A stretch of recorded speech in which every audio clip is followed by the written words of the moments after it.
Ça a été acté, ça a été voté, donc c'est même pas une promesse. Ça a été voté dans le cadre du projet de loi de finances, un dispositif retour avec 3 volets, une aide à la mobilité, billet d'avion, une aide à l'installation, une aide financière à l'installation, et une aide, un accompagnement, en fait, lorsque les Réunionnaises et Réunionnais qui reviennent voudront reprendre contact avec leur territoire. Et donc tout ça est en train de se mettre en place. Donc pour le calendrier, pour être clair, moi je fais le tour des territoires pour rencontrer les partenaires potentiels.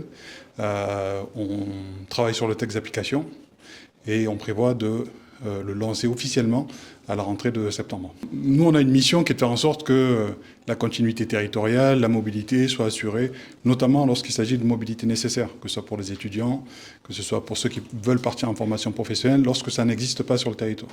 Il ne faut pas que, parce qu'on est réunionnais et que ça n'existe pas sur le territoire, on soit bloqué pour des raisons financières. Donc c'est toute la fierté de l'État et de la DOM d'ailleurs que je dirige, que de permettre à ce que ces réunionnais puissent partir lorsqu'ils le souhaitent et lorsque c'est nécessaire et que ça n'existe pas sur place. À chaque fois qu'on envoie, entre guillemets, ou qu'on permet à une personne de partir, il y a toujours un billet retour, de manière systématique. Mais en plus, on a ce dispositif retour qui sera mis en place d'ici septembre.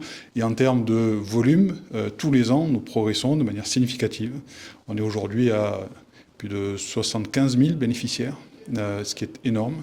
On est passé de 60 à 75 000 en une année.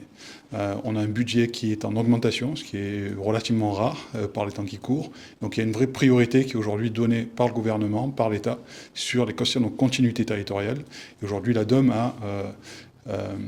a vocation à déployer tous les dispositifs pour faire en sorte que tout le monde sache ce que l'on fait, parce que tout le monde ne le sait pas. On a 11 dispositifs, bientôt 15. Tous ces dispositifs méritent d'être connus. On a parlé des dispositifs en direction des acteurs culturels, des sportifs, qu'il faut qu'on améliore, mais qui sont relativement peu connus. Donc il faut, et c'est ma vocation, c'est ce que je fais sur les territoires, communiquer tous les jours. On a une obligation de résultat pour que vraiment toutes celles et tous ceux qui en ont besoin puissent en bénéficier.